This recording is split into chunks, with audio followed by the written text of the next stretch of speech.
Board games. Gee, they've sustained families and social groups for a long, long time. Some are classics that seem to live on forever, but there are new board games appearing, and some of them are very popular. Awais Bharti is from the games capital here in Canberra, and he's come in to, talk about board games, and I think to play a hand of a game with me, Awais. Yeah, I wouldn't mind. Thanks for having me. It's nice to have your company. Board games, in the face of so many other forms of entertainment, continue to be popular. Yeah, I would almost say it's a golden age of board games right now. Video games and mobile gaming have made the concept of gaming very accessible to everyone now, and board games is the most social way to play. And so when you want to play with your friends, not just over the internet, you hit a game of board games. What sort of themes or subjects are people bringing into the new board games? And I know that general knowledge is a part of board games. There's the competitiveness of games like Monopoly and whatever else. What is the underlying theme of the new board games, Awais? Yeah, so the new style of board games, they're being very influenced by European styles of modern board games.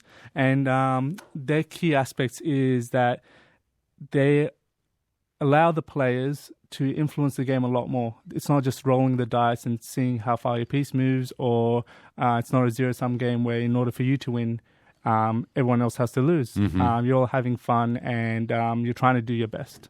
Which game are we going to have a hand of? Before we have a hand of a card game, what were the big sellers in the lead up to Christmas, Awais? What were the most popular ones? Yeah, so here I've got a list of the top 10 games that were sold at the store. And as I'll go through them, you'll notice they're very family friendly, and some of them even been designed by kids. The first one here, Sleeping Queens, was actually designed by a 6-year-old. Then we have number 9, which was Ticket to Ride.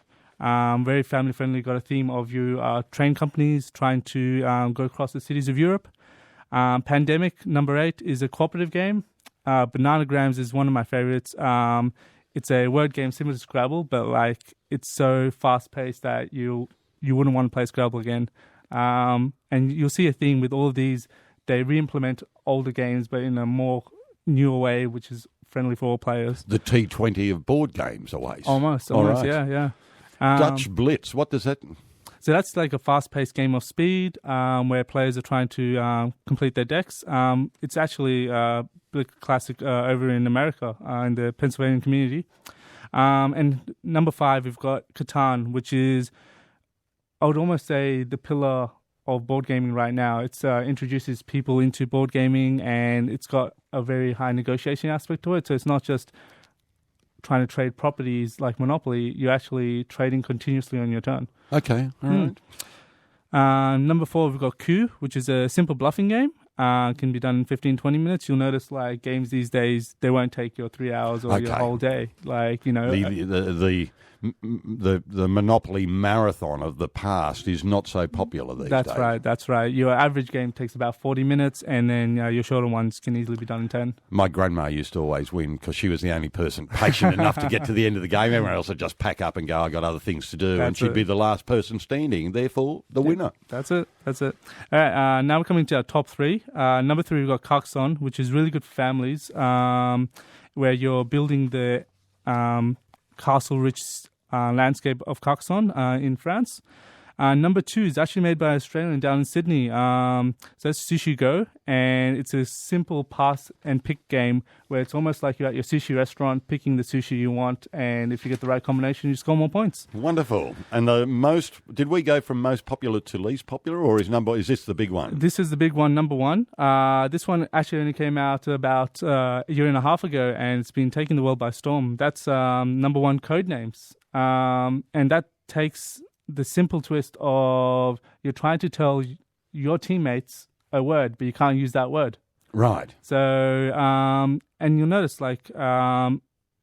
these games allow anyone to jump in straight away. If they've never played board games before, any of the top 10 would be appropriate for first-time players. All right. Yeah. Are they complemented by electronic versions of the game Aways, or do they just stand as a game in their own? Yeah, they stand as a game on their own right.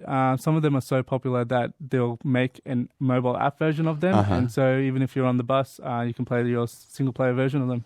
Right, it's 6 minutes to 9. Awais Bhatti is our guest. He's from the games capital, and we're talking about board games, and delighted to hear that they are still popular. We're now going to have a hand of a game called Timeline. Mm-hmm. Now, you've dealt me 3 cards. That's right. So in Timeline, we're basically trying to get rid of a hand of the 3 cards. Is there only one side to the... Oh, okay. They're double-sided cards. One side has the name of an invention on it or a discovery, and the second side has the date of it as well. Okay, but I'm not allowed to look at the date You're yet. not allowed to look at the dates yet. All right. Now, my 3 cards say the invention of glasses, as in spectacles, the discovery of bronze, and the taming of fire. What do your 3 say, Awais? So I've got the invention of the terrestrial globe. We've got the invention of the printing press and stone cutting. Stone cutting, all right. And we have one card in the middle between you and I. Yes. And it has a year on it. Yes, so that's got 1954 on it, and that's when Lord of the Rings was published. So I'll let you begin and let you decide which one of your cards would go before 1954 or after 1954. All right. What if I think all 3 of them are before 1954? One at a time. Okay. Well, I'm laying down the taming of fire. Yes, so that's before 1954. We'll flip it over, and there we go. That was 450,000 years ago. Fantastic. So I'm winning. Yeah. So you're doing pretty well. Good. So what card are you going to play? Awesome. I think I'm going to have to play the invention of the printing press in between those 2 times because you would hope that. that was okay. So you're trying to get in between. Okay. All right. Yeah. So now our timeline is building. Mm-hmm. And the printing press, 1437. So now I've got to place. So I've got something that is minus 450,000 years. Mm-hmm. Then we jump forward a long time to 1437. Yes. Then we got 1954, which was the card that is the one we're working to. Yes. So we may play cards before that as well. Okay. So it's just So I've got to put the discovery of bronze, which is my second card. Mm-hmm. Now I'm putting that between the taming of fire and the invention of the printing press. Yes, you would hope you did fire for that. So now I turn that over. Mm-hmm. Hey, I'm going all right. There we go. 2,200 years ago is the discovery of bronze. Awesome. Awais Bhatti and I are having a tension-filled game of Timeline, just reminding you of how popular card games are. It's almost only 3.5 minutes to 9. This needs to be a quick hand's a good hand, Awais. Awesome. So I've got the invention of the globe. Now I'm debating whether you need printing press to make the maps. And I'm going to guess that you could have made a hand-drawn map. So I'm going to put my answer just before that. Oh! No. So, the invention of the globe, in fact, was 1492. So that was 55 years after the invention of the printing press. So I've made a mistake there. So I discard my card and I grab a new one, which gives you an opportunity to play your last card. And if you got that correctly, you win. The invention of glasses, as in spectacles, I am going to place them sometime after 1437, but before 1954, and I'm wrong. It was 1299. Who would have ever thought? That's it. Ah, dear, oh dear. It's a nice, quick game. Yeah, only play. Can you play with more cards? Or? That's right. So the more players you have, usually the less cards you have, and because you'll notice the game gets a bit more complex depending on what comes out. But it also has that high variability. What we have in our hands and what comes on the board always changes the game. Nice way for kids to get some soft learning of history and some grown-ups to get some facts of history right away. That's right. Well, that was good fun. I played a hand of Timelines, one of the very popular board games. Awais Bhatti is from the games capital. He's been our guest on Summer Breakfast. So I suppose you're going home to play a hand of something or other. That's right. It's always gaming. There's always a new one out. there's a really big convention coming out in the Australia Day long weekend, and I'll encourage everyone to come along.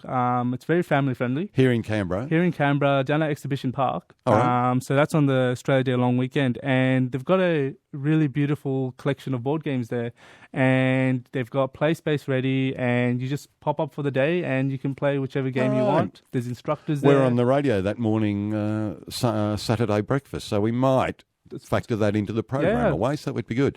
Hey, the other thing that I really like about Timelines, the cards are about the size of a matchbox, so you can just take your deck with you and fit them in a very small pocket. That's right. Wace, it's been fun finding out, and really great to find out that board games are still very popular, and great to have a hand of Timelines with you. Thank you so much. No worries, my pleasure.